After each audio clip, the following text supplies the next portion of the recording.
Well, my parents were very culture-oriented and made sure that my brothers and I were exposed to visual and performing artists when we grew up in Ohio and Pennsylvania.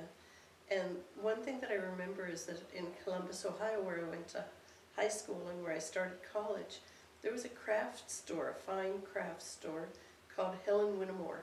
And it was in a beautiful little Victorian house. And when you went in, they automatically offered you a cup of tea. It was very genteel. And they had fine ceramics and glassware, textiles and jewelry displayed for you to buy. But they also had drawers, and you could look through the drawers.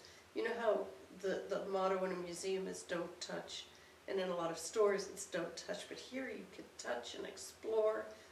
And I think this really sparked my interest. And recently I had the occasion to Google Helen Whittemore's, and I found that it was one of the earliest fine craft stores in the United States.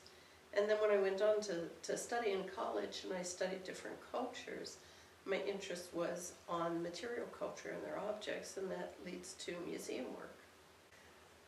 Work in different museums. Well, my first real job was working in the Children's Museum in Indianapolis, which is one of the finest children's museums in the country. It's object-based, and they have the most amazing objects from science and technology to Indiana history to amazing ethnography from all over the world.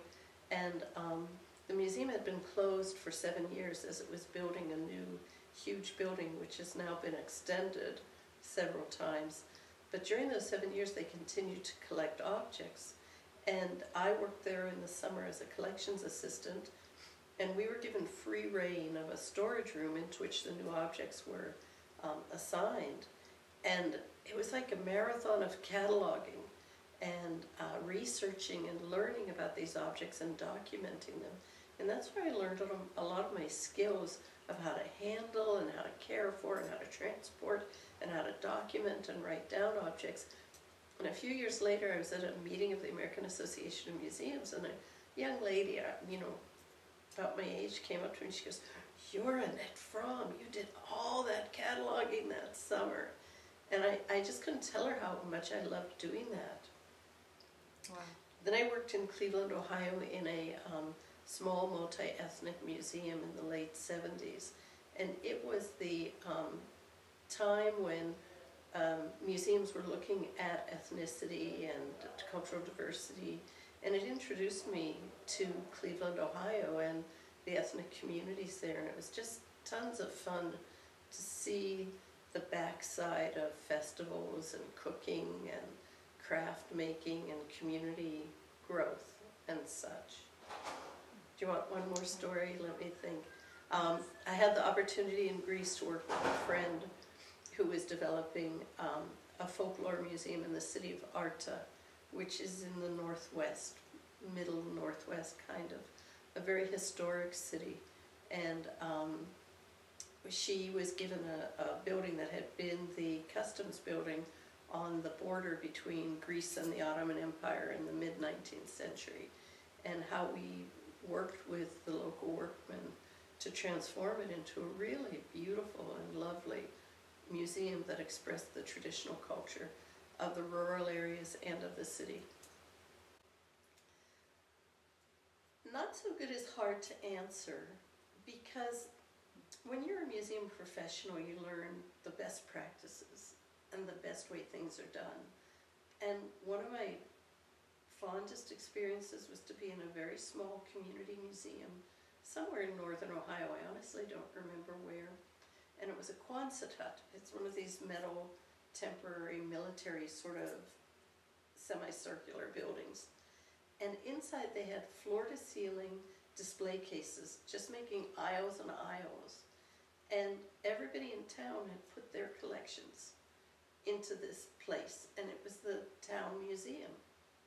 And as a professional, you looked at it and you thought, oh my gosh, this is just horrible. The display techniques, the climate control. But then on the other hand, you think, look at the pride of the community. The community members put their items that they've collected lovingly on display for everybody to see. So you can see bad, but also added bad practices, or not standard practices, but then see how they're doing wonderful work. One of my favorite museums is a museum that is changing today, and it's the Tropen Museum, the Tropical Institute Museum in Amsterdam.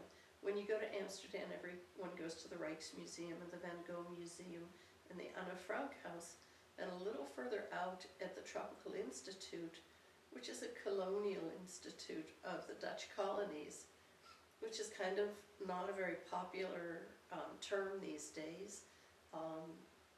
The public and the profession is becoming critical of exhibits that show colonial splendor and not really the people and how they were being affected.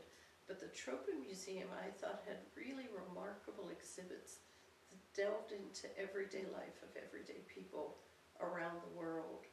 And seeing a street scene from India in which the market stalls were set up, and there was sound and light and smells, and you felt like you were immersed in this community, not just seeing ethnographic objects on a shelf with an explanation.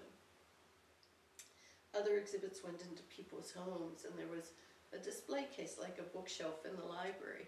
And not only were there books there, but emerging from there were videos of the people that lived there talking about it. So they were making the exhibits very personally oriented. And that's a museum that I really enjoy a lot, and I think their exhibits, their educational programs are very innovative. It's been my pleasure for the last maybe 20 years to be able to teach museum studies at the University of Tulsa in Oklahoma, and then here at FIU. And there's lots of advice that I give, and I'm sure the students are tired of it. But I think it's to find your passion and to work with high integrity and ethics, and to keep in mind the stories that you want to tell with remarkable artwork, whether it's fine art or history documents or science specimens or ethnographic objects, and to involve people in what you're showing, which is the trend in museology today, both those people whose stories you're telling and those people who are coming in, so that there can be more involvement in the art rather and the documents and historic objects, rather than just looking at them, but seeing how they impact the visitor and how they come from real people. Thank you so much. Thank you. Thank you.